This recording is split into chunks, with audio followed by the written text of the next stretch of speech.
Boys and girls of all ages, gather around and let me tell you a tale of the Mahales at the Black Tower, who are now ready to dole out your weekly dose of taint, because it is taint, and it always and forever will be the taint. On here. We're claiming it. We're gonna take it. It's gonna be ours. No, we're not. We're not doing that.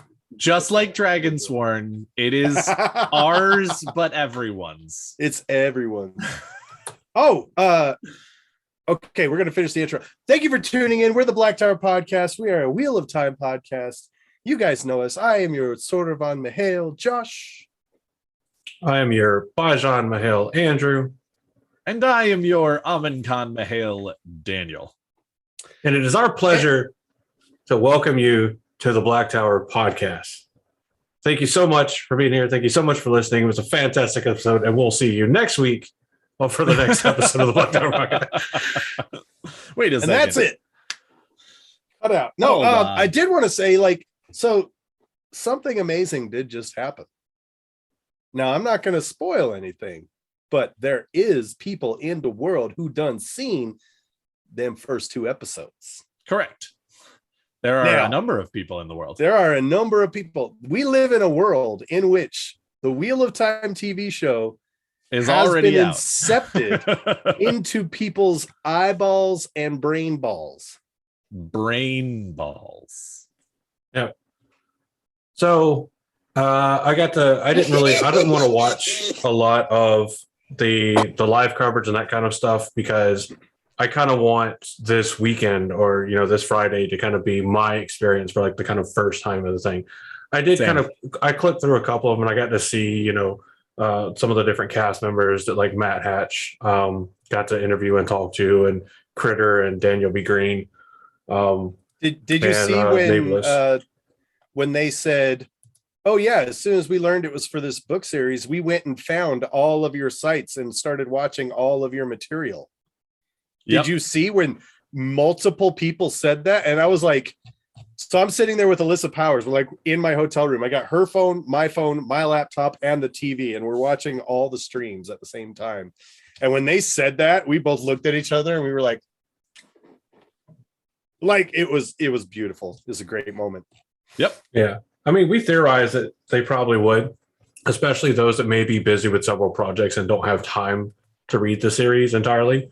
If they can find folks that do brief overviews, I imagine that for many of the talent on the show, that Lauren's Wheel of Time 101 series has been a nigh invaluable asset. I mean, it's pretty cool to know, but we already know. Well, I'm not going to say we already know that from their interactions with the fandom on Twitter and different other media sites, and the way they've done releases. It's reasonable to assume that they've really paid a lot of attention to the fandom and really kind of dove in and at least observed the fandom. But if it wasn't clear before, it was definitely clear whenever Matt hosted the kind of unveiling or premiere of the full trailer and brought Daniel Henney on, and he talked about how much he loved the fandom, and they could feel the love from the fandom, and it helped them motivate to do it. And they're it's rare to have this much support making a series for the first time. So well, I also absolutely beautiful. I also know that the other thing that's true is that we talk to them pretty regularly on this show, so it's actually good to know that they are listening. Because it'd be weird if we just talked to them and they weren't actually listening to our show. That'd be very sad and very weird. But we all know that they are. So Alvaro, still waiting for you to call us back. It's time to go ahead and get your butt onto this show. We keep doing that, and that's either going to get us a guest appearance or blocked. Probably both. And I don't think it's a 50. The badges of honor both. The badges of honors both. We asked Alvaro to come on so much in our recordings that he heard it enough to be he no. Got sick of it. Yeah. Oh my God. Can you imagine if Alvaro was not one of the people who was following everybody, but he keeps on hearing from other cast members?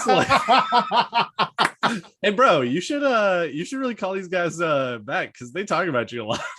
I'd be curious. So this is going to be a very brief question. Of the cast that we know and what we've seen, how they engage with the fandom online and kind of like how they seem to act and what we can, from the little bit we've seen, infer about like their personality and stuff. Mm-hmm. Who among the cast do you think is most likely to listen to the Black Tower podcast? Oh, the sad part is the cast member who is no more. That was my first thought too. Yeah. And you know, he wasn't there. Yosha? So we didn't get Yosha's the idea from a... Could be Yosha. Barney wasn't there because, you know, for obvious reasons. Well. And... hold on. I might cut this out. The ones that were there... Hold on. I might cut this out. Dalen, or do you find if I just call you Dalen or...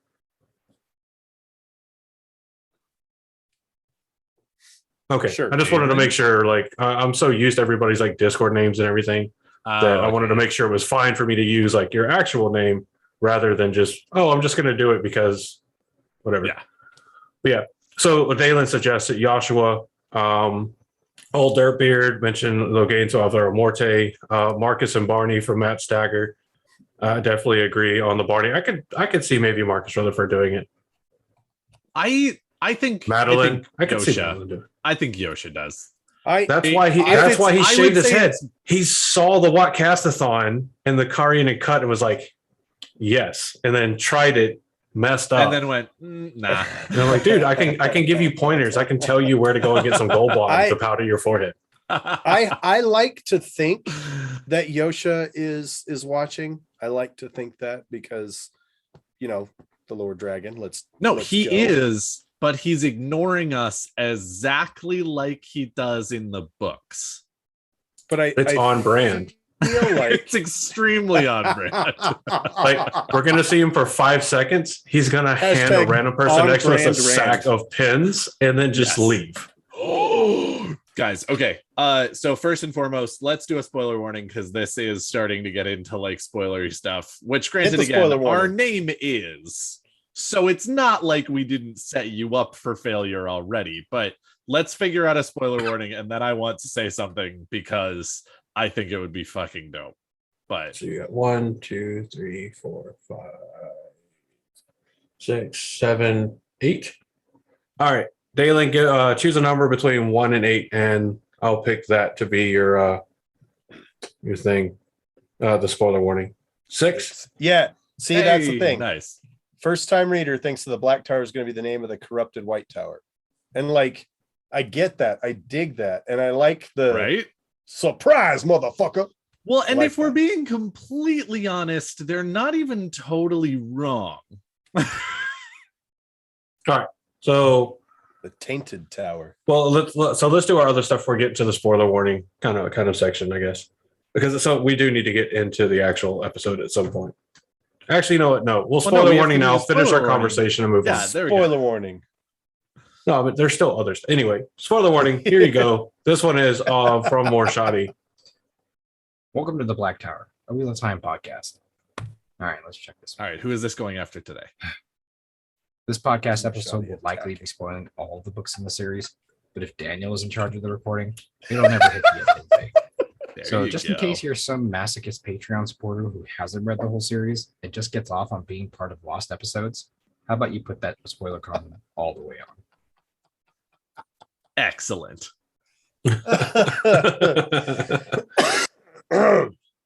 Perfect. So I just want to think my thought, now that we've spoiled the entire series, or in the spoiler warninged the whole series, is the reason that the Black Tower boys were not asked to come to the premiere was because of our content and our spoilerific name, but that whenever that gets introduced in the show, they're going to give us the new dragon sword pins to give out to everybody else at premieres. There you go. I'm just putting that out there right now. We're putting that out in the universe. We're so ready for it that they didn't tell us that. They weren't, we don't exist yet.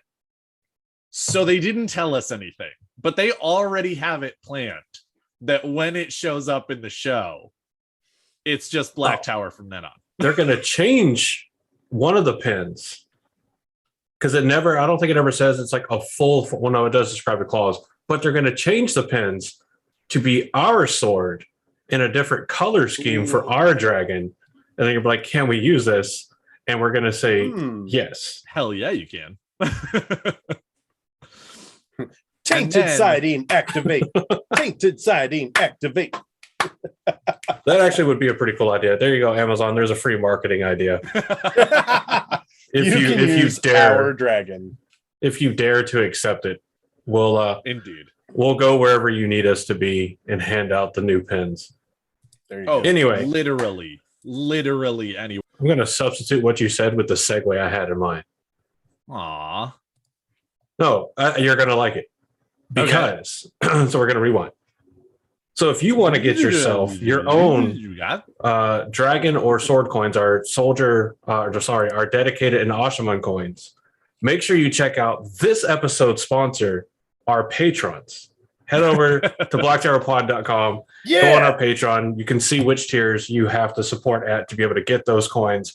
And you too can become a supporter of the Black Tower Podcast. Yes, this episode, other than our website, we're not going to plug anything else. This episode is dedicated to the patrons that have been supporting us for so long, that have been absolutely amazing fans and friends. Seriously.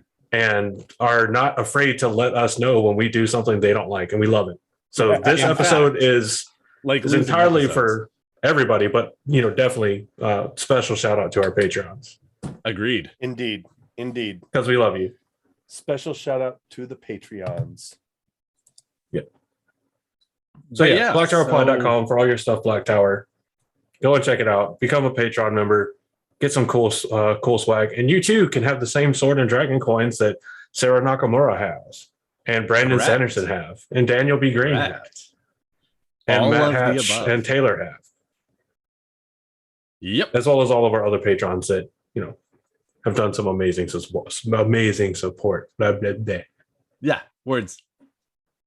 English is hard. Anyway, with that all said and done, today's episode. What are we talking about today, Josh? We are talking about a land that is far, far away. A land surrounded by mystery, surrounded by myth and unknownness.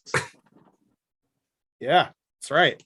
It's a land that nobody, save for Jane Farstrider himself, has ever visited and returned from.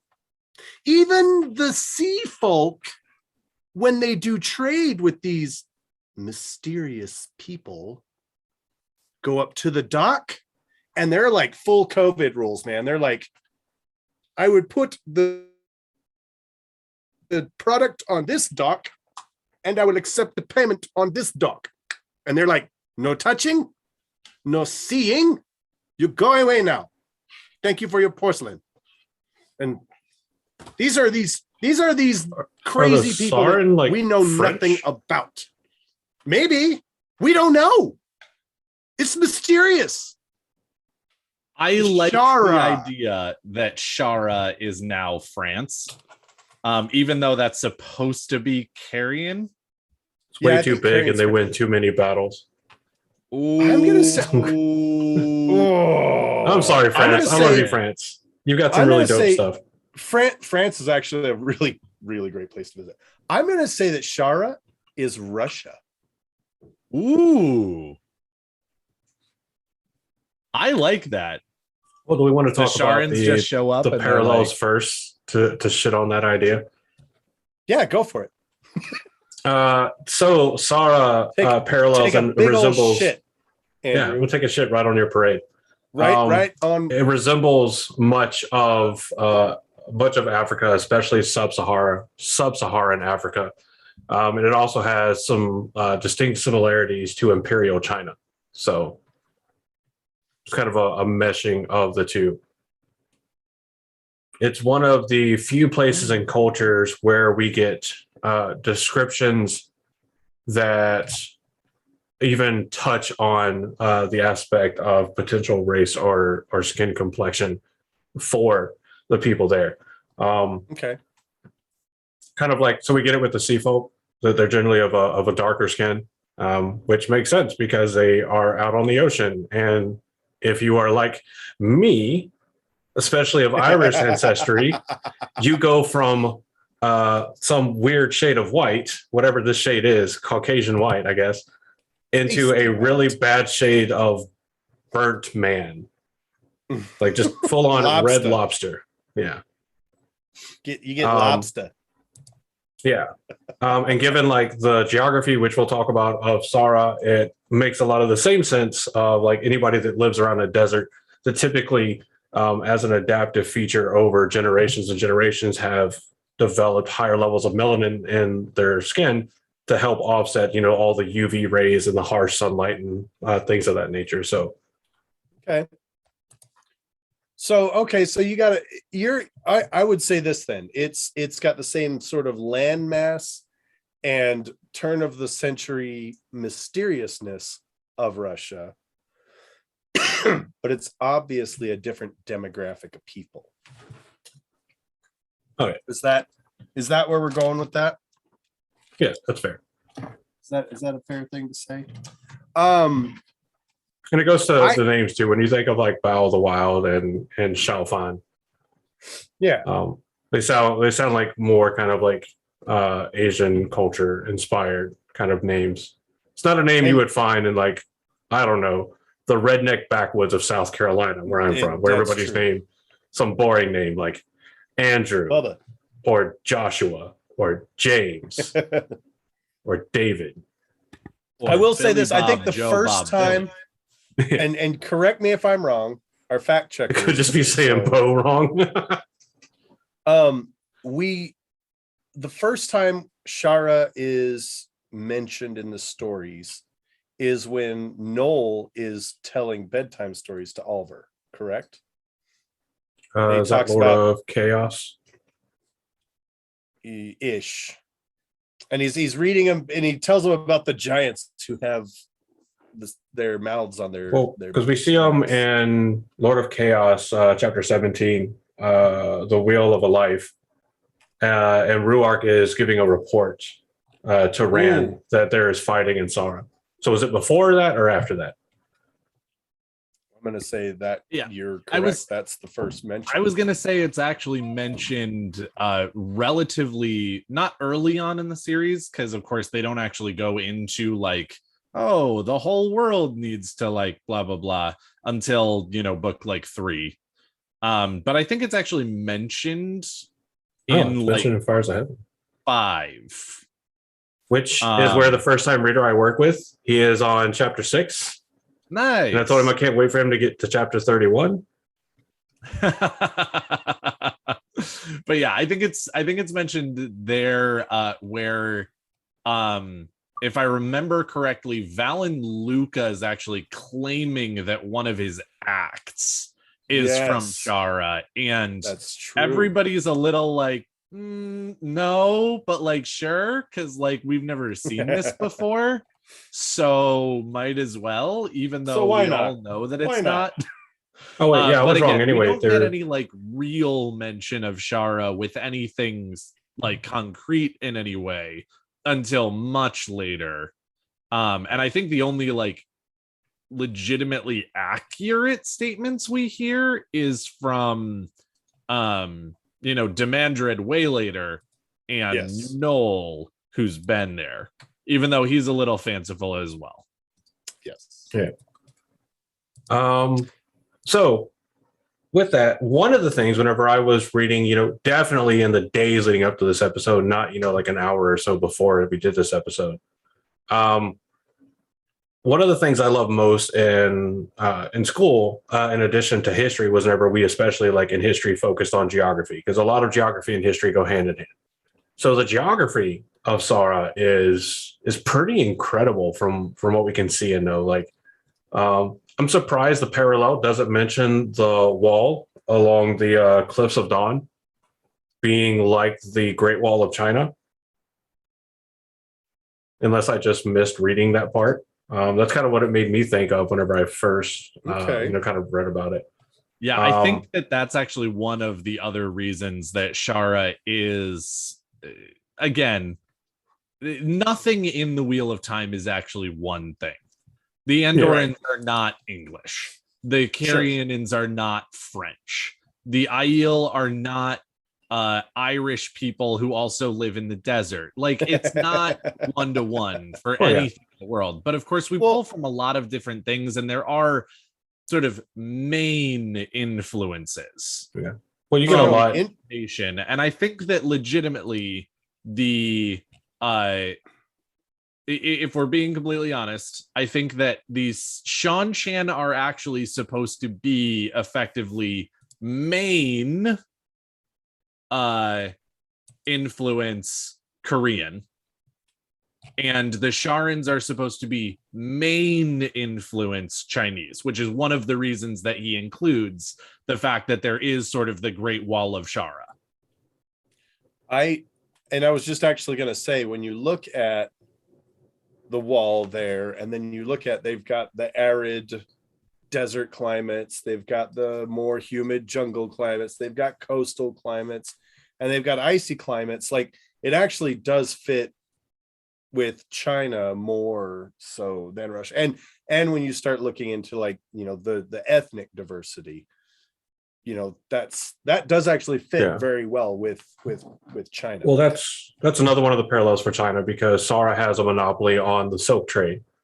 But also, like, kind of to harken back to the likeness to Africa, one of the names that Shara is known as, Kigali, is actually the capital of Rwanda. So, well, there you go. Yeah, I mean, because Shara is known by a bunch of different names. There's a bunch of different names for the landmass. Shara being the most common, but there's Kodansan, Shamara, Tomaka, Kigali, and Shibuya.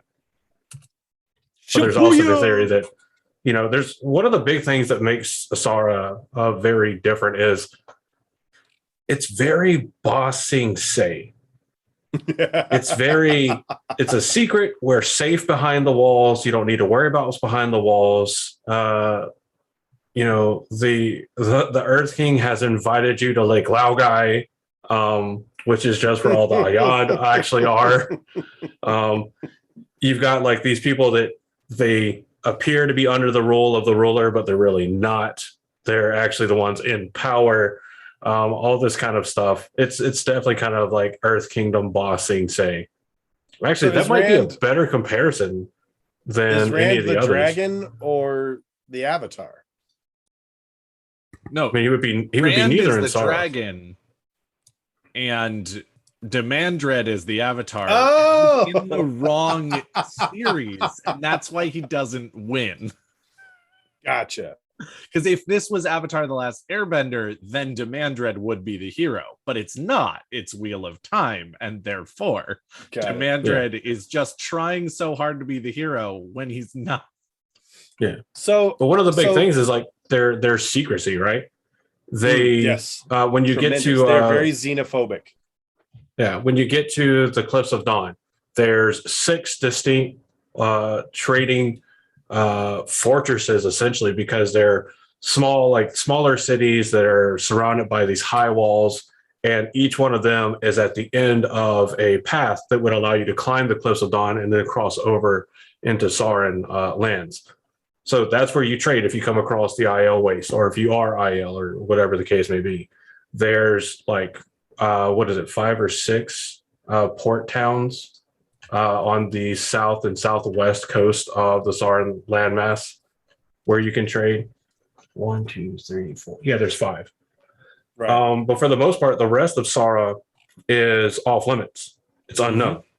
And the only reason we know what the easternmost coast looks like is because the sea folk have been able to get past the barricades and blockades by Shara and able to come around and map out the East Coast.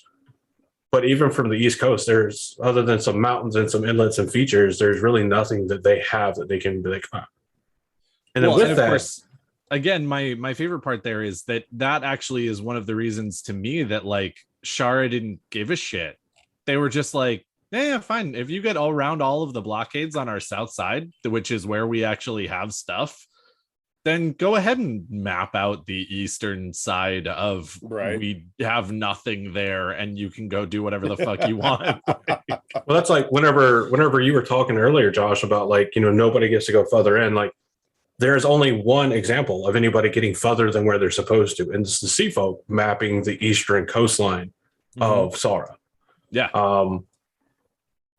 Well, it's interesting to me because like the Aiel and the Sharans are actually highly similar in that regard. It's just that the Aiel bring it up to 10 and then the Sharans bring it up to 11 as to not be outdone by the Aiel. Yeah. Because the Aiel, as soon as you cross over the dragon wall, if you're carrying him, they kill you immediately. They're just like, hey, fuck you, eat a dick. Your king killed our tree once, and now we're never going to forgive you. And then if you're a merchant, they're like, okay, we'll trade with you and you can travel with us, but only in the areas we go and only with us. If you're found outside of those areas and not with us, we will probably take it as an insult. If you're a traveling person, they're like, we pity you and we're just going to take you around for a little while. But that's it. Like, that's it. Anybody else is turned back immediately and they just go back over the dragon wall. Immediately no. Just go away. And the Sharans are like, okay, cool. Let's take that and just make it true about everybody. We just turn everybody back and just go, well, no. Aren't you there can't come in here. Instances of Sharans buying slaves from Aiel? Yes, there are.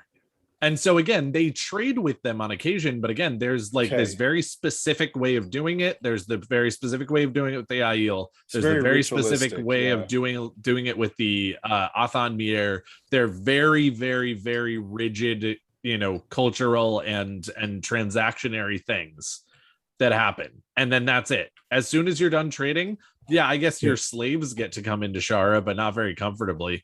And you get to go home, or you get to not be alive anymore. Like, those are your two options. They do practice chattel slavery. Yes. Which it just means that like a person has complete and total ownership over another. Yep. But yeah, so like what I find, so backing it up, apparently Shara used to be many different like states or prefectures or areas, and within a couple centuries of the breaking of the world was actually unified. But since then, like they've really formed this kind of like cohesive, almost North Korea-esque control over propaganda and information within Shara. So like, some Sarans have confirmed that, they still have Trollocs come from the Blight, and they're like, but it's not a problem. We defeat them every time. Some acknowledge that there was an attempted invasion in the Shara during the Trolloc Wars, but they were easily defeated. So they brushed off as like no big deal. Others just say it never happened. Leader. Yeah. Dear Leader did such a good job with them. Yeah. And we see that about every conflict. Like most Sarans deny that there was ever an attempted invasion by the armies of Alter Hawkling, specifically under the command of his daughter. I mean, that was 2,000 ships and 300,000 troops. And the sea folk were like, yeah, no, they failed. Well, how do you know if you can't see in there? Because all of their ships were on fire in the fucking harbor. We synced it. Indeed. We synced it. We synced it. And that was an FY, so the free year is 993. Yep. So it was still quite a ways ago, but yeah, so like in Shara is like the second largest. I don't really want to call it the second largest landmass because it is continentally connected to the Westlands and the Isle Waste. But if you cut it out, the only bigger landmass than Shara is the Shanchan lands. Yes. So, and apparently, whoever was in the Shanchan lands before Alter Hawkling said, I'm going to take that shit, didn't do nearly as well. But Shara was like, they showed up and they pulled into a port city and like, we're going to take this shit. And Shara was like, You're fucking adorable. Well, yeah, and I'm gonna burn your boat. To digress a little bit.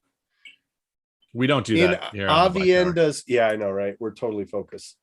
In Avienda's visions of the future, Shara falls to Shanchan pretty quickly the second go around. Right? Am I remembering that correctly? No, because it was correct. It was the Aiel that held out the longest. Correct. Which is equally like is badass and also really sad. Oh yeah, because I think the Shanchan trying conquering Shara was so that they could kind of pincer on or flank the Aiel and basically control both sides of the waste because they were getting a lot of trade from Shara.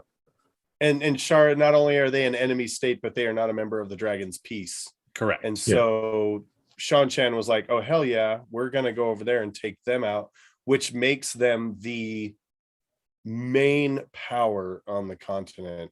And it's now they own the Silk Road. We know how well that went in history. I hate to say it.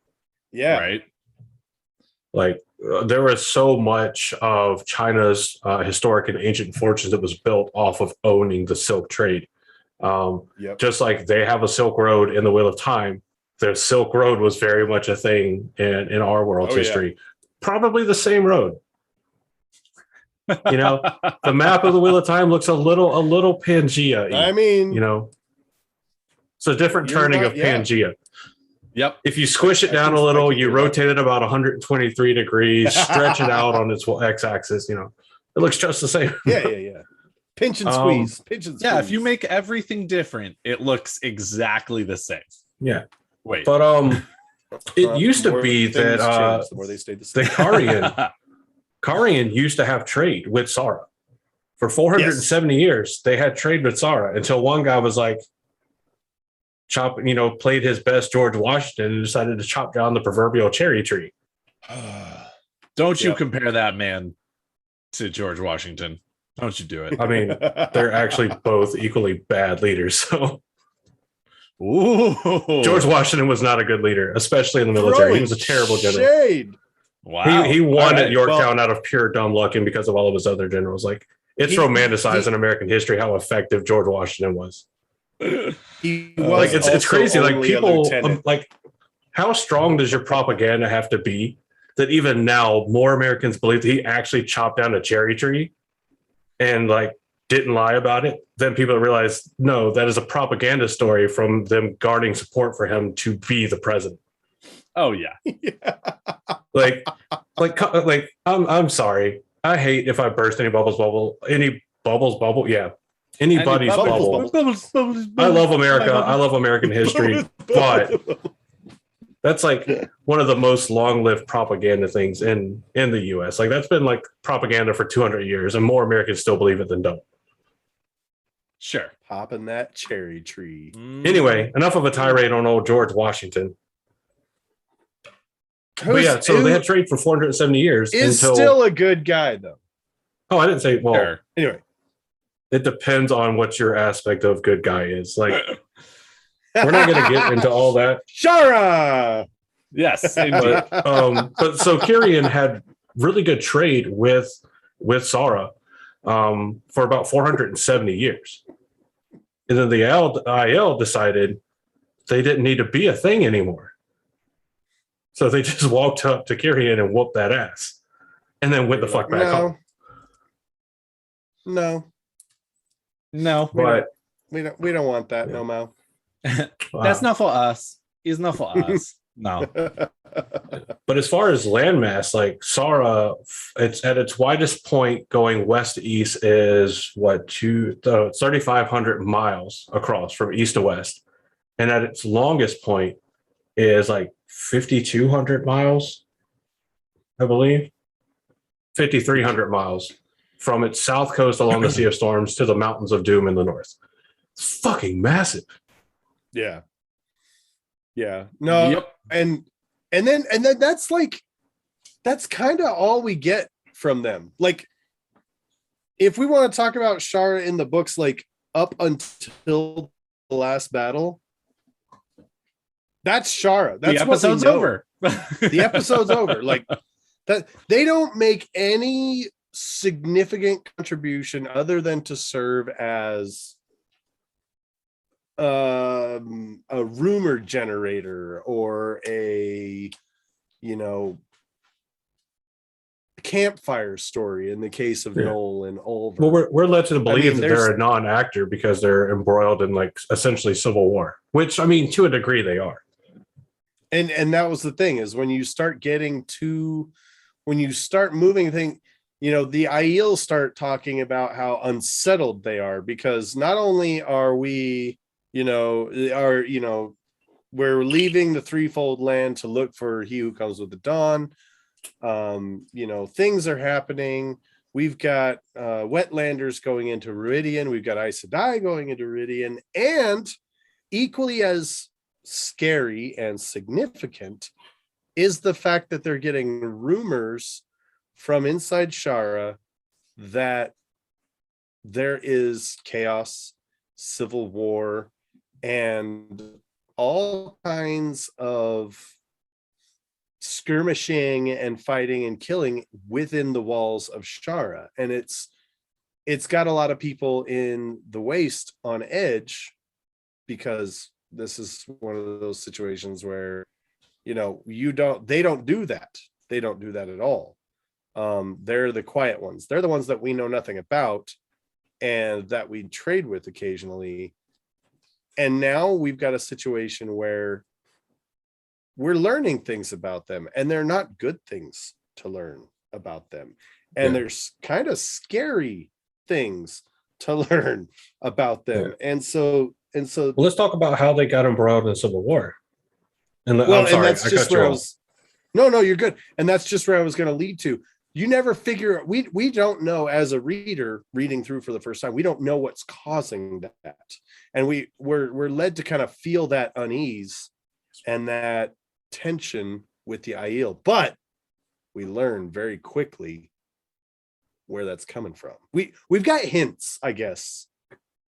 I would say, well, it takes like a lot of the deeper kind of mysteries of the Wheel of Time. It takes some piecing together of tidbits of information. Like, everybody, it was like a revelation whenever I forgot what book squash it was revealed that Grendel killed Asmodean, right? But spoilers. But if you go back and you look and you actually plot and track where the Forsaken are, who could feasibly be there, and who has a motive to kill Asmodean, it's like, well, Grendel is the obvious choice. Maybe we should talk about that later on, like the actual clues in the book and tracking through the books how it is actually legitimate that Grendel kills Asmodean. But I love it. Just like Grendel killed Asmodean, she is directly responsible for the civil unrest of Sara. She literally kidnaps their is it the Shoban? Yeah, or the Shaboan, which is the name given. So Sara is ruled by an absolute monarchy. And when the ruler is female, their Shaboan is their title. When it's male, it's Shabote. And the way it works is, when it's rumored that the first Shaboodly boy. Continue. He got that Shaboodle. Sorry, I totally derailed your thought. No, you're fine. So the rumor is that the first monarchical ruler of unified Sara was a male, so it would have been a Shabute. So what he did was he took a consort. So basically he got married to a female, and then after 7 years, died. Then Then she took over as the monarchical ruler of Sara as the Shoban. Shaboan. However you say it. Fucking Shoboken. Shoboken, New Jersey. Shaboopy takes over as the Shaboopy. That's your Shaboopy. Shaboopy. But this is the way that the rulership goes. You have a male ruler, marries a woman. He dies. She takes over as the ruler. She marries a male consort. Then she dies after 7 years, and he becomes the ruler. And it goes that way. It has for all of unified Sauron history since the breaking of the world. Until Grendel. When she takes fuck that bitch.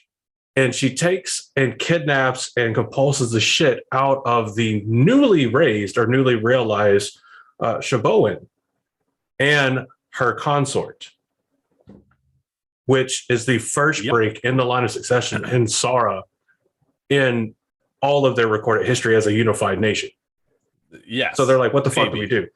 Now they rationalize. There might be an Avril Lavigne in there somewhere that they they both of them died, and so they replaced one with a lookalike and kept the cycle going. But that's a conspiracy theory. Hard to say. What? Is that a conspiracy theory?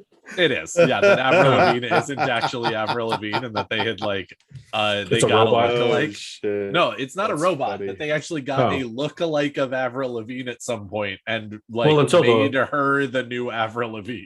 Yeah. Well, until the lookalike died in the moon battle of 1963. Oh yeah.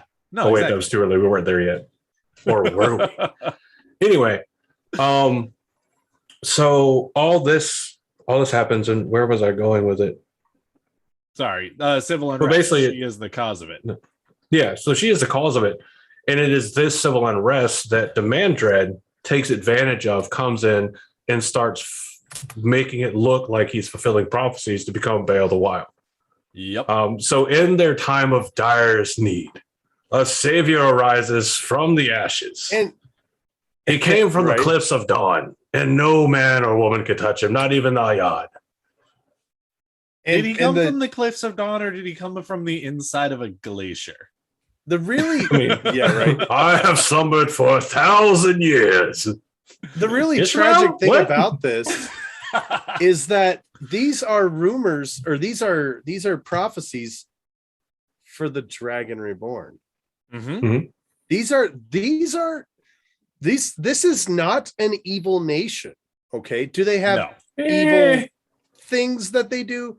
Yes, they have some unsavory cultural aspects. That's what I was gonna say, because I would also say the same thing about Shan-Chan. I don't like Shan-Chan at all, but I think that they are the product of certain cultural things and whoever is at the helm at the time. Now, unfortunately, I remember what I was similar gonna say. to the Shan-Chan, Shara also has a little bit of a problem of royal family dispute and that's.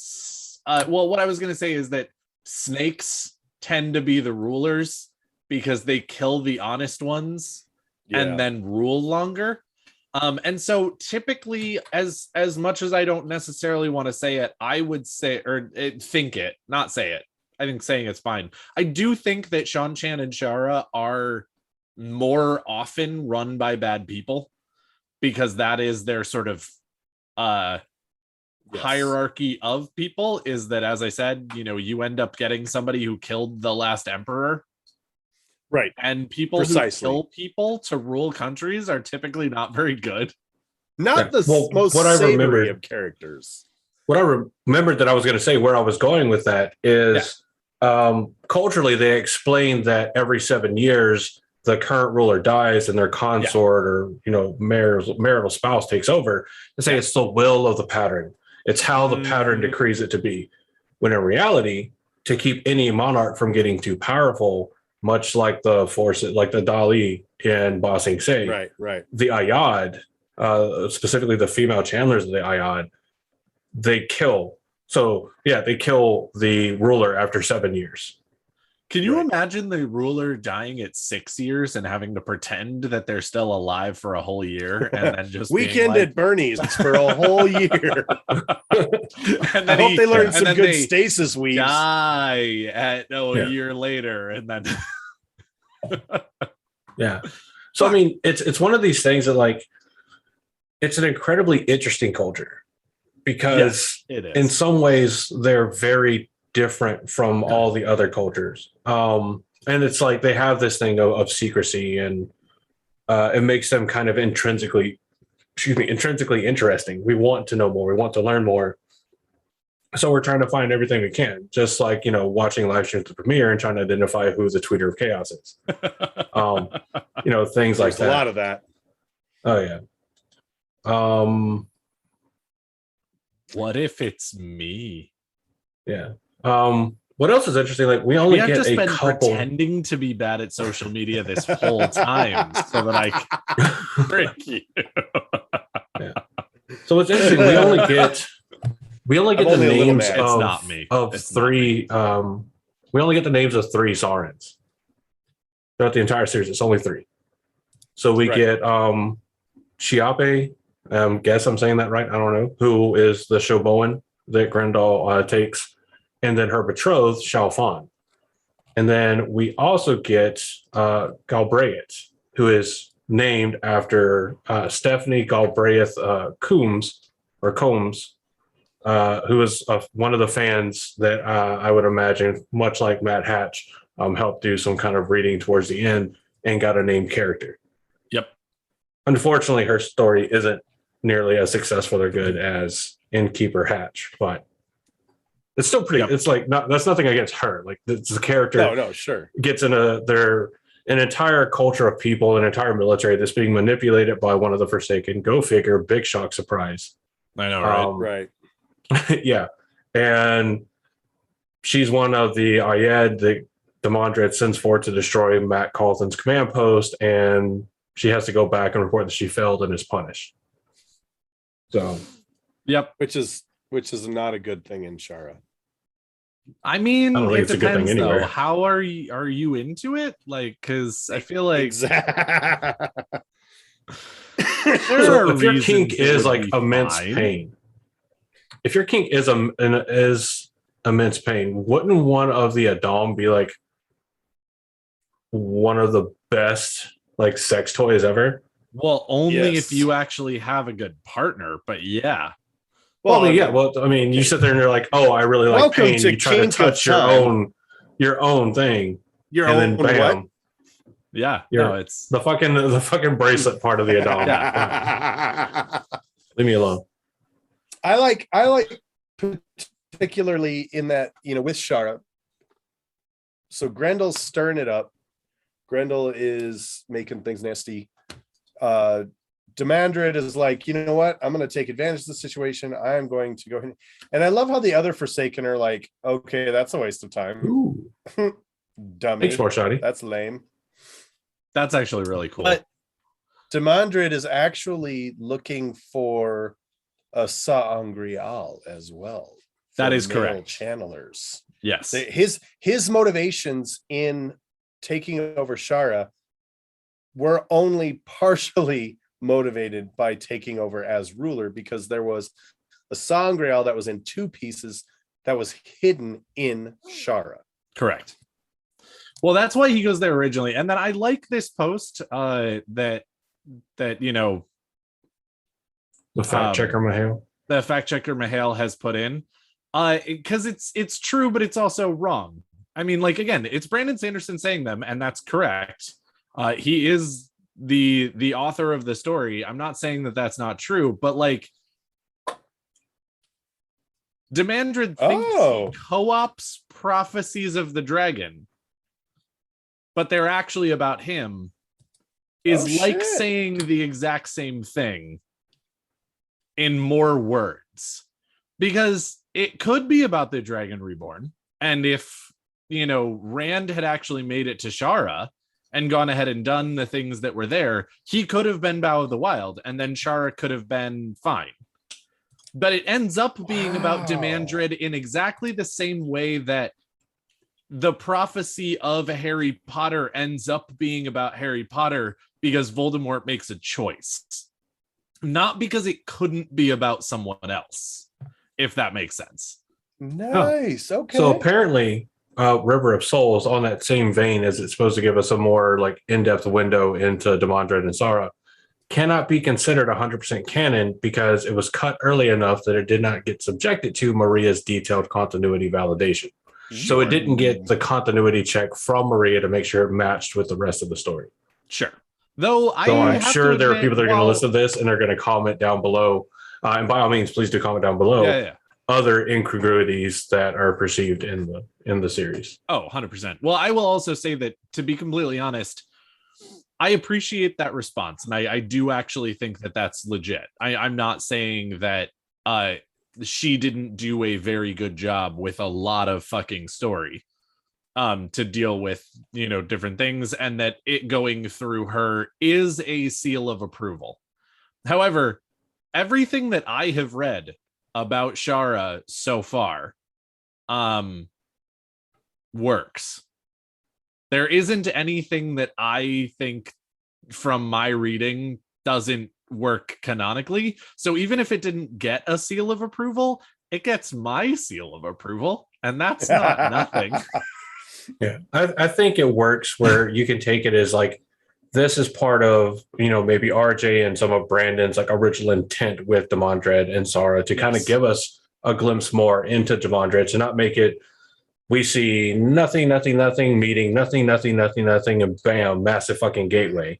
Right. To give us some more in-depth thing. But I mean, on your left. Also, justify on your left. Oh shit, we're on the wrong side. Did you guys know that the reason that nobody joins the Wakandans in chanting when they show up for the last fight in Endgame is that Endgame was filmed before Black Panther came out, and so the only people who knew the chants were the people who had filmed Black Panther, because the movie wasn't actually physically out yet.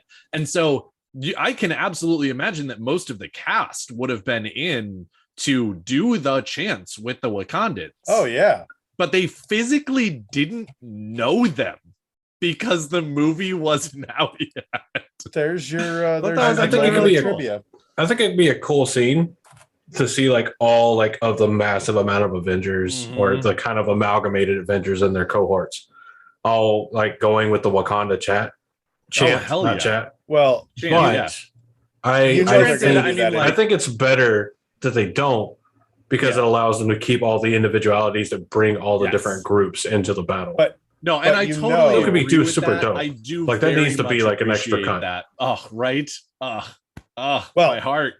You do know Avengers Forever. Panther 2, there's going to be a tribute to Chadwick Boseman. Oh yeah, along that vein. Oh yeah, without a doubt. They're gonna figure out. Oh yeah, it's gonna make us cry. Oh, like I'm babies. Already, dude. Like children. The fucking the intro for Black Panther 2 is gonna start, and I'm gonna be crying. Oh yeah, like a little bit. Yeah. Anyway, it's gonna be great. That's not what we're talking about, though. It is a little piece of fun trivia, but other than that, that was what it was purpose. Anyway, I think that there could be a good question. What was something about the Sarans that you learned either through reading or looking at them after that was very surprising to you? Like, it could be anything to deal with Shara, the landmass, the country, the people, the culture. So I'll go first, because I was actually even kind of going to go into this. I think one of the most interesting things is that the people who rule Shara rule with an iron fist. They have every capability of doing anything they want. Now, again, what you do with that is up to you. It depends on the ruler. But they do have the ability to do anything they want for 7 years. And that's it. Well, 14 years, I guess. Because as soon as you come in, you get 14 years. 7 until your significant other dies. And then 7 more until you die. So for 14 years, you can do anything you want. But also, like, seemingly in a bid to make it so that nobody gets so powerful that they rule forever, you also only get 14 years. But you get to do anything you want for 14 years. It's like, I think it's one of the weirdest, coolest, most interesting like monarchy tradition kind of things of absolute power at an utter and completely known limit that I've ever heard in my entire life. It's the most extreme term limit ever. Right? You can cut down. You're done after 7 years. But can't I run for a third term? No. You can run. You may not. But you'll die tired. Oh. I think the one that I like the most, and I'm bringing it back to the male channeler perspective, is that it's one of the few cultures, if not the only culture, that does not immediately execute male channelers.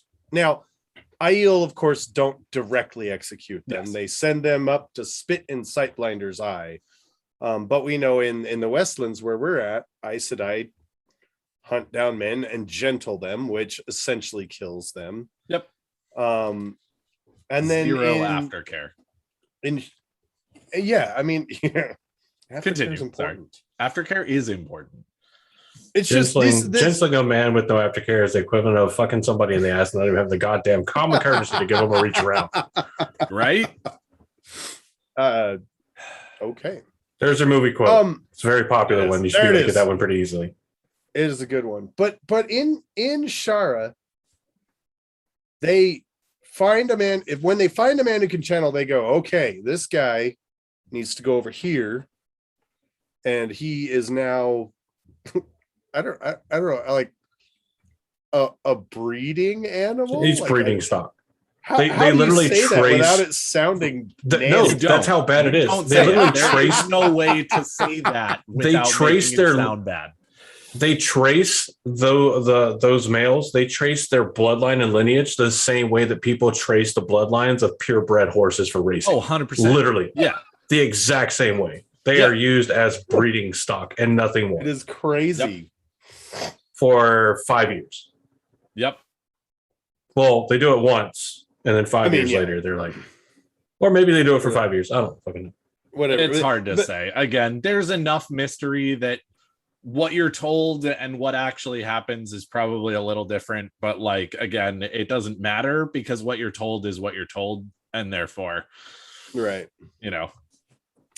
Yeah. But it is interesting because I think that Varen would be not down for it, but like she's the one in the Wheel of Time who says out loud, I'm sure, what a lot of other, Aes Sedai are thinking. I don't think that she's the only one to have ever had the thought, but she is the person who says it in words, is we don't know how much hereditary channeling is.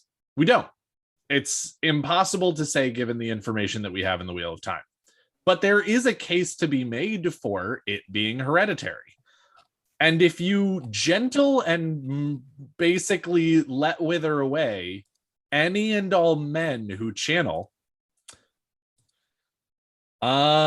if it's hereditary, you are doing yourself a giant disservice if the other half of that equation, i.e. women who can channel, are still okay and are still being made by, this one. If you make sure that half of this equation can't be in it, makes it much more difficult to go ahead and get powerful female channelers. Exactly. If you make it so that no men can really procreate.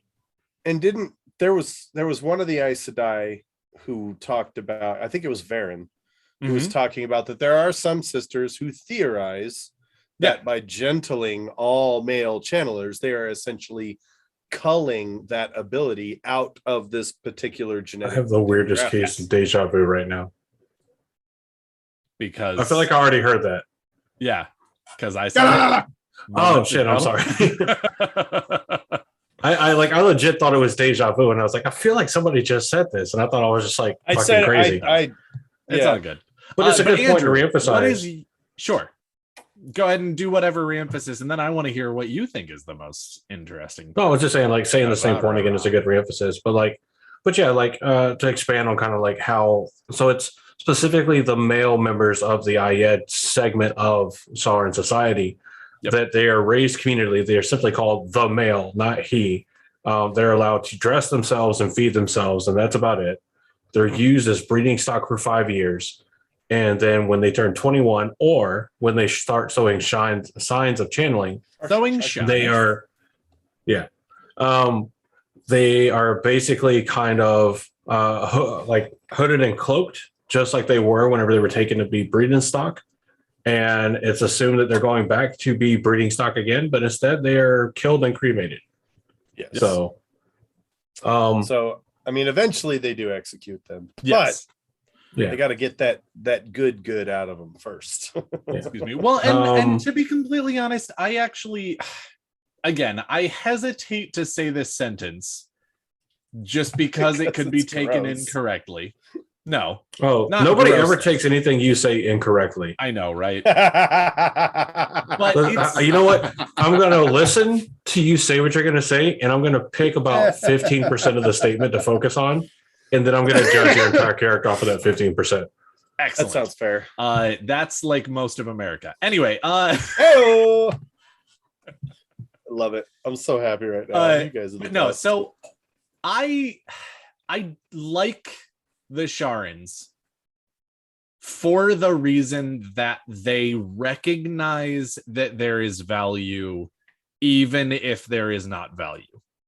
And what I mean by that is so many other nations, including the ones that we've talked about in terms of the Shan Chan just executing males who can channel, anyone in the Westlands just going ahead and reporting the men who can channel to the Aes Sedai so that they can grab them immediately and gentle them. The Aiel sending them up to the light, all of that different stuff. Oh, sorry. Thanks a lot for that gift, Josh. I hate you so much. Should we mention join the Patreon so you can see and be disgusted like I am right now? Right. The Sharans, I think, again, as we've already said, but I do want to hone in on it.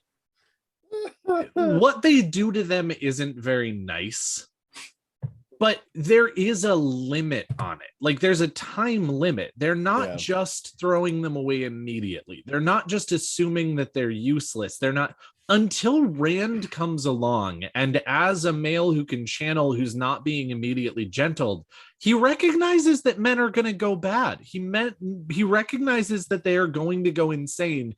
He recognizes that there are bad things that are going to happen. And he puts together the White Tower, or the Jesus. He puts together the Jesus. He puts together the Black Tower anyway, while also putting in a system. Get the wine. I know, right? While also putting in a system to make sure. Now, granted, he doesn't do it himself. He's like, "Hey, he does it once. Mazrim Taim, figure out a system because this is critically important. Right? Somebody else do it." Basically, of making sure. I don't need men, Taim. I need weapons. Yes. Okay, you didn't say weapons for the light. Fuck you, Andrew. No, but again, I feel like the Sharans and Rand are actually somewhat similar in their understanding of, just because you know this is going to happen doesn't mean that people can't be useful until it does. Now, you do need to keep a very, very close eye on male channelers. I'm not saying that there hasn't been bad shit that has happened in the past. I'm not saying that they aren't extremely dangerous in very bad circumstances. But there is an understanding of, just because you know something bad is going to happen doesn't mean that you put down the cause of it right now. That's such a shitty way of dealing with the problem that just happens all over the fucking planet in the Wheel of Time. They're just like, cool. So we know something bad could happen eventually. So we're just going to nip it in the bud. And you're like, holy shit, calm down for a second. It is such a good indicator as to just how terrified and how terrifying men who can channel are. Yeah. It's God forbid you try to develop a fucking ter'angreal that filters out the taint, you fucks. Right. Well, and we know how terrified Aes Sedai are of even touching ter'angreal. Of trying anything new. Yeah. Of trying anything new. But and again, we give the vanilla channelers of vanilla channelers, and they deserve it. But also, try some rope, try some handcuffs, put a blindfold on once in a while. Tickle it, just tickle it. Look at Daniel's expression right now.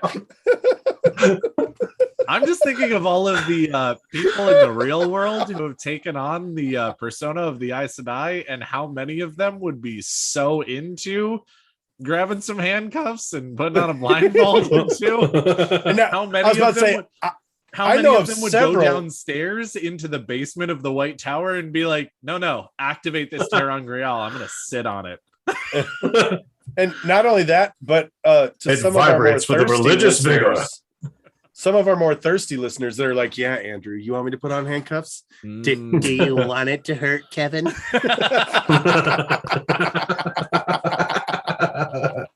I love what more Shani said. Pop it, pull it, twist it, slap it, boo-doo-doo, pass it, do-do-do-do-do-do-do. Oh shit. Oh. Anyway, I feel like I can't say like one of the things that I found the most interesting. Like, it's so boring what I'm about to say I found most interesting. Like, not the most interesting, because you've both listed things that I found that were very interesting. But we try to be a little different here, because it's boring if we all just say the same thing one after another. The actual reality of how massive the Great Rift is. Oh, yeah. Like, you guys know I love numbers. Even though I hate math, I love the numbers. Oh, yeah, hit it. So the Great Rift is colossal. It is. This is a massive gash in Mother Earth. Mm-hmm.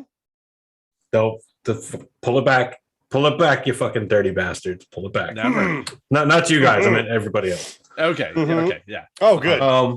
But it goes between its range of variance of depth is between 1 and 3 miles.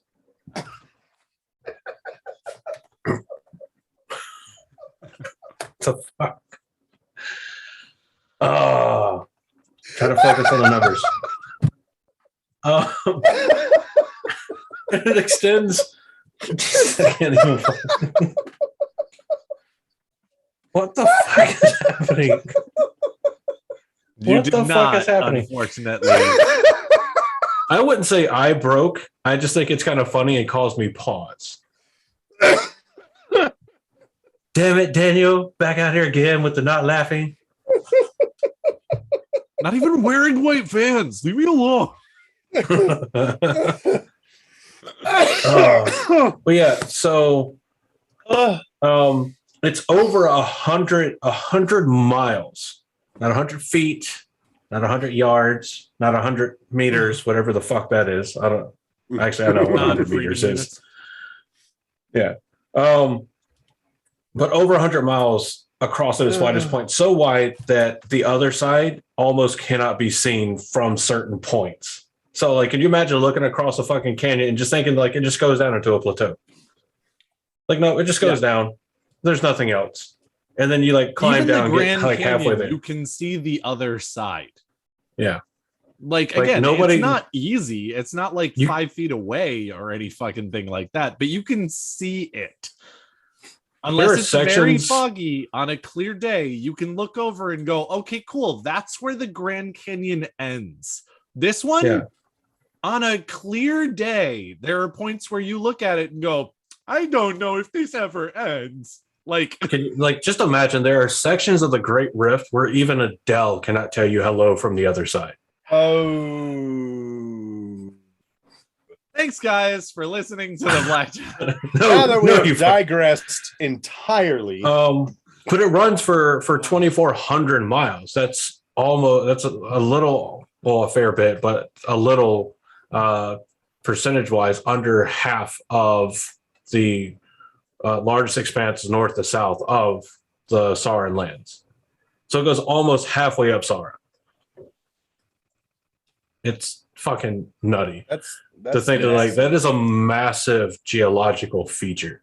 So now that we've discussed this, now that we've gotten to the point, why do we care about Shara? Oh, we care? I mean, no, we care. No, I care. Because when we were at the last battle and we were like, we're gaining ground again. Suddenly, You know what we need? Bombay. A gigantic ass game.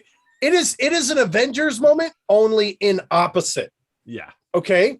The forces of the light are Thanos, and they're like, oh my gosh, we're finally gaining ground. This is great. It's not even on your left, it's on your every side.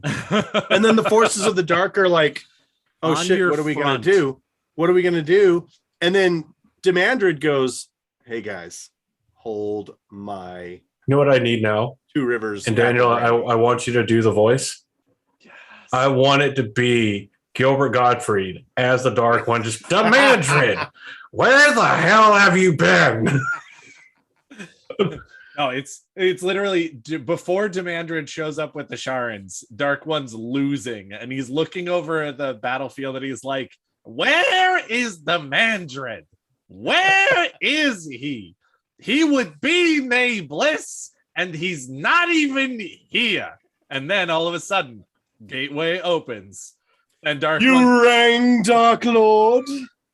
I've brought you your army. Why does he sound like Zarbon? Yeah, because that's what he sounds like. Okay, I like it. Demandred is now Zarbon, but 50 times more effective. And of course, the Dark One looks out and goes, "Maybe I've made a mistake. I'm coming, Zarbon. Quick, grab my balls." Bliss. And then he spends the rest of the battle letting the Sharans kick the shit out of everybody and going, "Oh, Lutheran, face me, Lutheran, Lutheran, face me, Lutheran." Yeah, he's just a weenie. He did do us a very good favor of dispatching of Gawain. That was yes. Good. Good on him. That was nice of him to do. So, maybe Demandred's not all that bad. No, he is. He definitely is. But even a bad guy definitely goes, can do a good thing. Gawain, Ravine, Tylen, Gawain, Ravine, Demandred, in that order. I would tie Tylen and Ravine. Actually, no, Ravine is worse. Whoa. Yeah, well, that's going from a moral standpoint. Are we talking about effectiveness or morality? Yes. Well, I think if we go from Ravine is far worse in morality, but as terrible as it is to say, he's far more effective than Gawain ever is. Yes, correct. Tylen isn't effective for plot reasons. Yes. And is equally terrible. It's just a shorter time span. Yeah. It's maybe weeks versus months. Yes. In Robin's case. Gawain is Gawain is a good middle point because he's not terrible, but he's also completely ineffective. I am going to throw out something that might get me hate. And I'm going to say it regardless because I'm patrons. If you don't hear this in the future, it's because it got edited. It's because Andrew deemed it not safe for public release. So, okay, the difference to me between Tylen and Ravine and other people like Grandal, for example, right, is they are using magic to do what Tylen does without magic. Now, that doesn't make it any better. That does not make it any better overall. Let me be very, very clear about that. The actual act is still horrible. Yes. But there is a key difference that I'm going to point out, even though I'm not agreeing with it necessarily. And that is, after you have magicked someone, they want to do it. Now, again, that's not okay. That's not okay. Even if you convince someone that they want to do it, they still don't actually want to do it. It's still coercion. It's still not okay. However, it's magic, and therefore it's not completely the same thing. They do actually want to do it at that point, even if you have forced them into that. And that, to me, is just ever so slightly better. Now, again, we're like all the way down on the horrendous scale. It doesn't make it even remotely okay, but it's like, here's the end of the horrendous scale, and then here's what they're doing, and then here's okay. Yeah.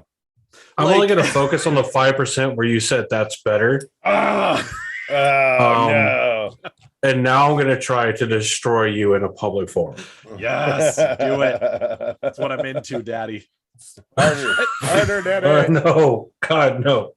So yeah, Shara shows up at the last battle. They've got channelers. They do, and they're very. We've got effective. channelers. They've got channelers. They're damn good at what they do. They have the freed. They have the freed. The breeding stock has been let loose from the pasture. Mm-hmm. Yeah. So in that respect, that is actually something that I think Demandra does. That is, I mean, he does it for the wrong reasons because he wants more channelers to fight for the shadow. Sure. But he does the right act itself is better for the wrong reason. Well, especially because at that point, when he actually does that, he has every good right to morally. Again, he's not doing it for that, but he does have every right to morally, because at that point, he knows that Sidene has been cleansed.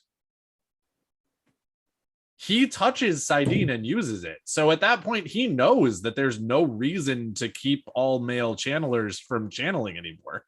There's also the strategic value, right? Of being like, oh yeah, of course. You should follow me. I've set you free from your bonds. You are, and it creates an innate indebtedness to that individual, at least in terms of this, looking at it from a military strategy point of view. An innate loyalty, yeah. Like if you're like, oh, this is terrible. No, that's a terrible way to look at it. Look at everything that Daenerys Targaryen does in Game of Thrones. Like she's doing it for the right reasons. She wants to free enslaved people. But at a certain point, for a while. At a certain point it tips over and she's like, I know I will gain troops and I need troops. Yes. Also, yeah, exactly. And so again, we all know that. And then she fucks her nephew. Gray, right? And then life. This is something that I want to say here, especially about Shara, because this is something that Robert Jordan and Brandon Sanderson both do extremely well in the Wheel of Time series. Life is gray. Life is only gray. Anyone who tells you that life is black or life is white is incorrect. They're absolutely wrong. Life is always gray. Now, is it 50 granted, Shades? There are some people who are more evil. There are some people who are more good. There are some people who try to get as, morally correct as they can be, and others who try the opposite. But there is no one who has ever lived on this earth or in Randland that isn't some combination of those things. What movie is it where the father I think is brilliant. I love the idea of a nation that is just completely gray all the time. And there isn't even like a question as to whether they're gray, coming in and just being that much more gray. And you're just like, holy shit, should we be killing these people? Probably not, because they've all been tricked into believing that Demandred is a god. But he's not. He lied to them. It just also, adds to the... They're also trying to kill us. So we kind of need to kill them back. Like, it's so well put together. And I love the Sharan arc of the last battle, even though, of course, as Josh said, it's an Avengers moment that I don't want to happen, because we're finally turning the tide and then it gets turned back and it's not good. And I don't want to hurt these people. And like, all of it's bad. And I'm just like, no, but also this is such a good plot device. Fuck. Or you look at it from the perspective of, to even stand a chance of winning, the Shadow had to bring in a surprise challenger. Sure, that's also accurate. So just how well was the Forces of the Light doing? So well that they needed to bring in Shara. Boom. I mean, like this isn't necessarily the topic, but it does tie in with it. Like whenever you have Grendel using compulsion on all but one of the military leaders, right? When All you of have them that you assassin knew. forces, yeah. When you have assassin forces coming in to kill like commanders and to kill leaders and to just deal these blows, when you have, oh, I know Rand or Lews Therin is going to come here to fight me. So the Aes Sedai that we figured out that bonded him, we've got her bleeding out slowly to die at the perfect time. And you still lose. You still lose Therin. Hey-o. I almost made the joke. But it's one of the things where it's like, how it's the creator's luck now. Like, yeah, it's incredible to think of, like, because the Shadow has, for better or worse, the Shadow operates under a united front. Yeah, it's a North Korean dictator times 10, but it's a united front. He could have been, and probably was, commanding them to churn out Trolloc after Trolloc after Murjol after Trolloc after Drakkar after whatever they could for centuries. Oh, yeah. Whereas when you look at the Force of the Light, you have all these different nations that have to get over their differences, come together, work together. And half the time they can't even do that because nobody fucking talks except for Tam. And they still they still decimate the Shadow by the end of it. So it's kind of crazy. Yeah. Yeah. It's a good time. It's a good time. And the Sharans, a lot of people, they come out of nowhere and it sucks. But it does. As we kind of alluded to previously, it's real. It's hinted at that's what Demandred is over there doing. He brings an army, he comes to play, and that's the Sharans, a rich, strange foreign culture that, in my opinion, is written really, really well. And that's kind of like my wrap it up, my last thought right there. Yeah, cultures would be boring if you could predict exactly everything about them. That's what makes like studying other cultures interesting, the differences, whether you like them or agree with them or not. So it makes them interesting. Yeah. Andrew, what do you think? What are your final thoughts? Or was that them? Or was that them? I guess technically. No, that was just a feeder off of what Josh said. Final thoughts. I enjoyed, surprisingly, I guess to me, I didn't expect to enjoy the geography of Shara more than I enjoyed anything about the actual Saurons. I don't really, I can't explain why, but the geography, the history of that kind of thing about the Saurons, I found far more interesting than anything about the actual Saurons. Like the Ayed being basically running a puppet government. I've seen it 1,001 times through fantasy, through actual fucking history, and where do you current think history. Fantasy gets it. Yeah. Yeah, from current and past it. Well, I mean, obviously, well, time doesn't get it from current events in history, but also everything old is new again, so it's basically current. Yeah. I just thought it was incredibly interesting, and I feel like, and I know there's probably a ton of fans that agree that, when Robert Jordan started writing The Wheel of Time, he predicted it to be 5 to 6 books. Mm-hmm. And it was like, no, I need more to do this. And then he was like, I'm going to do it in 12. And then Brandon was like, I've got to divide up the last book, and it's going to be 14. And there's so much more that could be explored there. Like there could be a whole book thrown in the middle of it. Like, let's say like between books 11 and 12, that is just adventures in Shara. Oh yeah. And I wish we had gotten that. Just like, I mean, there's so much more that we wish we had gotten, obviously, from the series to learn more about it. But I also acknowledge that with that, some of the stuff that we do get, some of the stuff we do find so enjoyable, we may not enjoy it as much if it was fully fleshed out. We got to know everything about it. So part of it is the mystery, definitely. Yes. Yeah. And of course, we have talked about before, as soon as you actually start nailing some of that down, there are especially a lot of people in the fandom who are like, that's not what I thought, and therefore I'm disappointed. And you're like, all right, first and foremost, fuck you. but also sure, fine, I guess. Like, well, and that's one of the things. Like when things become TV shows, like they're doing the TV show version of Lord of the Rings now. They're doing a spin-off series for Game of Thrones. Wheel of Time on TV is going to be, already is incredibly popular, and it's going to be even more popular as seasons come out. And I think they're going to see it, if nothing else, if you look at it from a business perspective, it's the proverbial gold mine. It's a new gold rush in entertainment.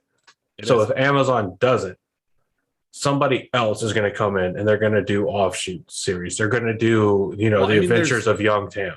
There's already one put together about the Age of Legends. Now, the Age of Legends movies. Whether it will actually happen or not, whether it will actually be canon or not, whether it'll actually be good or not, hard to say any of those things based on the information that we have right now. But we do have an author. We do have a project slot. So we'll see in the future. But again, as you said, if you actually got into the nitty gritty of shit in the Wheel of Time, it'd be at least 100 books minimum. Like, just all of the different things that are left up to mystery are at least 86 books worth of stuff. Like, come on. Yeah. And of course, if you write those books well, you create even more mystery about certain things, and you end up having even more books. Yeah. I mean, the opportunity is there. It's golden. Rafe will help you write it. We've already started helping you write it. What? Yeah. But yeah, it's super exciting. Daniel, your final thoughts as we wrap up tapping the Sarans. Indeed. I would really like to be a male channeler in Shara. Wait, hang on. Maybe not. No, I'm just kidding. For a couple years, it might be pretty nice. That is the wrong government program for guaranteed sex. Like, come on. No, agreed completely. No, my final thoughts are, again, I legitimately think that Brandon Sanderson and Robert Jordan did exactly the right thing here. That's my final thoughts on the Sharans is, one of my loves of them is the reason that they are a question mark. I think that as a reader, sure, as Andrew has already said, I would love to know more about them. I would love to, at some point, get a spin-off series that's done well. I would love to see the adventures of Demandred in Shara, all of those different things. But we already get so much on the Aiel. We already get so much on different things. And the way that Robert Jordan reveals a lot of these things is so masterfully done. The fucking crystal columns is what I use when I can't come to anything else. Like, seriously, it's amazing. It's so good. It's like amazing. The greatest plot exposition device I've ever seen in my entire life, and no one has even come close to it since. But alongside that, you also want mystery. You want things to be unclear. You want enemies to not be completely an open book, all of that different stuff. And I think that the Robert Jordan and Brandon Sanderson do such a masterful job of telling you exactly what you need to know about them and leaving everything else up to you. And I will forever love the nation of Shara for the way that they're written. Not necessarily for what they do, not necessarily for who they are, not necessarily for whatever. There are so many problems with them, but for the way that they are introduced, the way that they are written, and the way that they interact with the series is all so well done. And that's amazing. Yep. So, some final announcements here. As you're listening to the Jesus Christ, Ingrid, come on, fucking get it together. As you're listening to this live on the 26th, if you didn't get to see it, go back and check our YouTube channel from the 20th. We'll be doing, or we will have done, a live stream doing the first round of the fantasy draft that we're doing that Smack or Matthew put together for season 1 of the Wheel of Time. And we'll all be doing it together in the same place because we will be watching the first 3 episodes together. So go back and watch that. But do not fret, because not the weekend coming up on where you're listening to this live, if you're listening to it on the 26th, so not the 27th and 28th, because it is a holiday weekend. Yep. The first Happy weekend in the first weekend in December, either the 4th or 5th, we'll be doing a live stream, and we'll be talking about episode 4 and then episode 5, because episode 4 comes out on the 26th. Episode 5 will come out on the 3rd. And we'll be talking about those and doing our fantasy draft reviews for those at that time. You may see tweets or something about it where the points are already added up for episode 4, but we'll be talking about it on the 4th or 5th. So keep your eyes out for that. Another big thing. Can I just say really quick? Yeah. I know that Josh knows now in some ways how we're doing, but I looked back at our teams like last week or something, and given what we know about the trailers and such, I see that fake confidence in his eyes. I see it. I love the fact that we are still going to trash talk, because again, that's my favorite part. I'm going to wreck the shit out of both of you. That this is all amazing and this is all super fun, but I looked back at our teams and I was like, holy shit, none of these look like they're going to dominate. All of these look like they're actually going to be pretty solidly like even. Josh has already counted up his points from episodes 1 and 2, and he's like, I have 4 points. He's like, Andrew's going to have like 326. I'm Shut your face, Josh. Even if it's true, I don't want to hear it. It's not. That's why he's saying it. He wouldn't say it if it was true. Accurate. But Josh, I do want to say, don't say anything. We will find out on the 19th, and we'll all be happy. Plus, I mean, when Andrew pulls away from both of us completely in episode 3, you're just gonna have to wipe that face grin off your face anyway. Yeah. But anyway. So in addition, if you're interested in going to WatCon, which you should be, there are a limited number of tickets. There's going to be limited attendance. So go ahead and grab your tickets while you can. Head on over to watcon.com. You can register there. If you have accessibility needs, be it whatever the case may be, it's for, you can put those in there when you register, or a link to where you register, so that can be taken account of.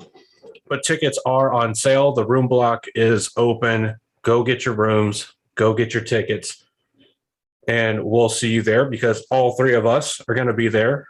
I don't have a choice but to be there, and I would be there even if I had a choice. But definitely come out there, and we're excited to see this as a Wheel of Time focused convention. The planning has been absolutely nutty. The team planning it is incredible. And not just because you're going to love it. The team not just because we're on it, but insane. Like, seriously, it's insane. 35 plus different content creators and community members working together to make a Wheel of Time focused convention. It's absolutely nutty. Also, we'll be at JordanCon. So if you haven't got your stuff for JordanCon yet for 2022, go ahead and start getting that ready. We'll see you there. And I predict we will be doing the same thing this in 2022 that we did in 2021 with the coins, because it just seems like a lot of fun. And even if I have to pay for the coins, which I know I don't, but even if I have to, I'm still going to do it because it's tons of fun. Andrew's adorable. Yeah. And other much more recent or closer news to whenever this episode goes live, Wada Holiday is happening again. This is its 2nd year. We did it in 2020, and the turnout was amazing. It was a ton of fun. We're doing it again in 2021. We are raising funds for the Lightweaver Foundation. It's going to be incredible. It's going to be the 11th and the 12th. So that may also be a weekend where we're not doing our fantasy draft talk, because we're going to be kind of throwing a lot of energy and a lot of focus into the Wada Holiday. But the 11th and the 12th of December, starting at 7:30 p.m. Eastern Standard Time, Wada Holiday is back this year. So come out, enjoy the chats, enjoy the tons of different people that are going to be on talking about the Wheel of Time and different things like that, and just have a ball. And if you be Gawain, and if you can give something, no matter how big or small, to help support the Lightweaver Foundation, I know we support it. The Charity of Time organization appreciates it, and I know Brandon and the Lightweaver Foundation will absolutely adore everybody for it.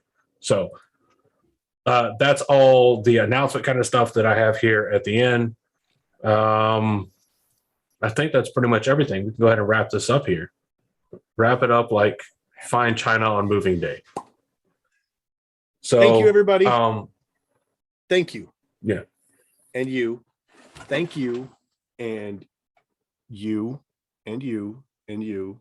Thank you. Oh, yeah, absolutely. This right.